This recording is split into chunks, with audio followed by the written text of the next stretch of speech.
Alright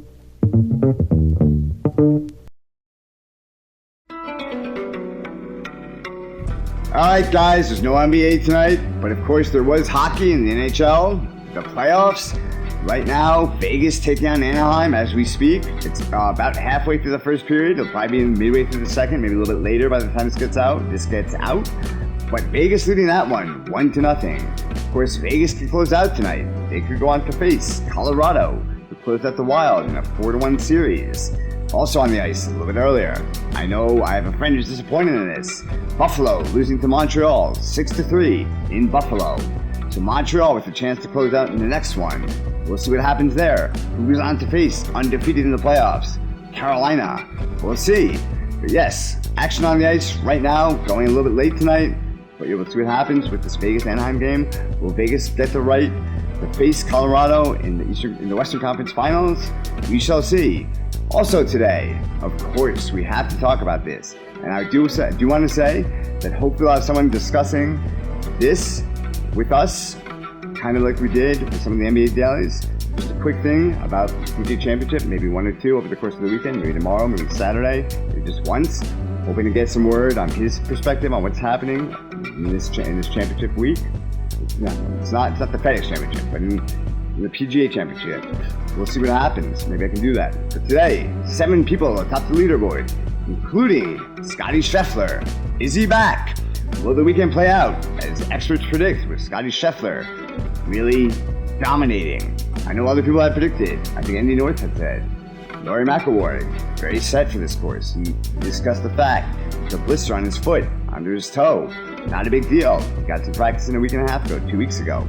But yeah, looks like that wasn't the case. He's +4, 7 back of the lead. So 7 up top. We'll see what develops tomorrow.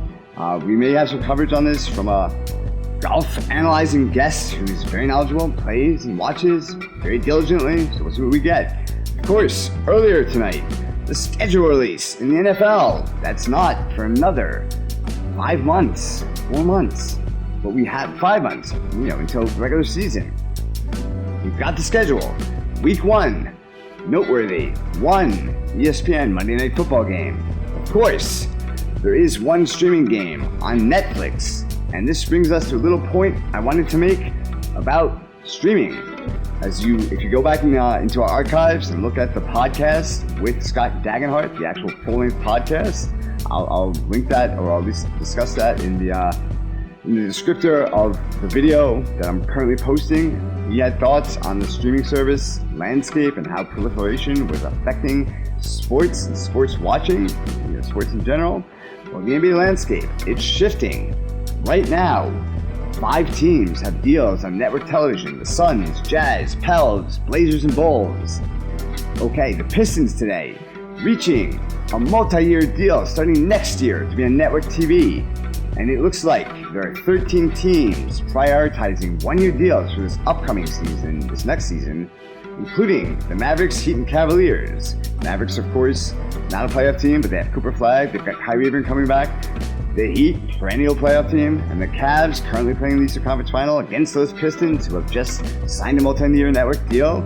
But it's complicated because there is an NBA, the entity, the NBA is looking to create a streaming service for all of these network games to put on their own platform. Well, not their own platform, but the streaming service like Netflix or Amazon or DAZN or YouTube TV.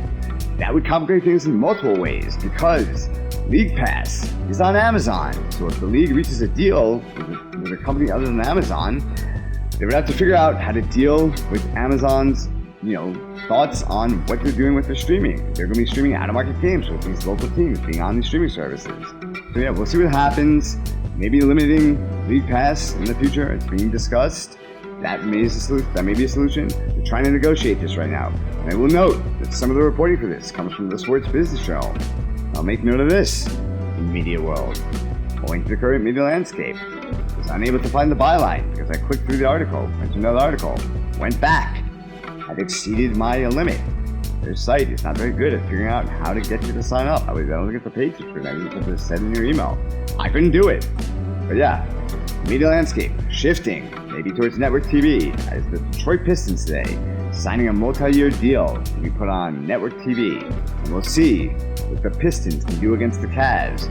Another team is discussing getting into a one-year deal for a network TV service in terms of how you will view them in the local market.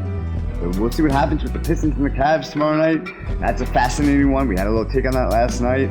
Take a look at that. But yeah, that's it for tonight. We will get back to you with a post probably later on Instagram, just either a story or something on Instagram, the post. Probably not a reel, probably not a video, but just something about the Ducks and the Knights, wrapping that up. Maybe a video if Vegas does wrap up the series with thoughts on them against the Avalanche, with thoughts on the Vegas run to the playoffs thus far. And of course, if that does wrap up, as again, currently the score, we've lost it. I think 1-0, I was just changed. It is still 1-0. Let's just double check. Sorry about that. No, it's 2-0 Vegas now. So 2-0 Vegas at this point, about midway through the first period. We'll see if that wraps up tonight. If it does, possibly a late night video that you'll view in the morning. We'll get after it at With Sports Rob. Find me on socials, search With Sports Rob. Go to the website, withsportsrob.studio. The videos are available there, the latest ones, and some of the recent podcasts that are now months old, but they're still interesting. You can email me at withsportsrob@yahoo.com. Thanks for watching. See you later.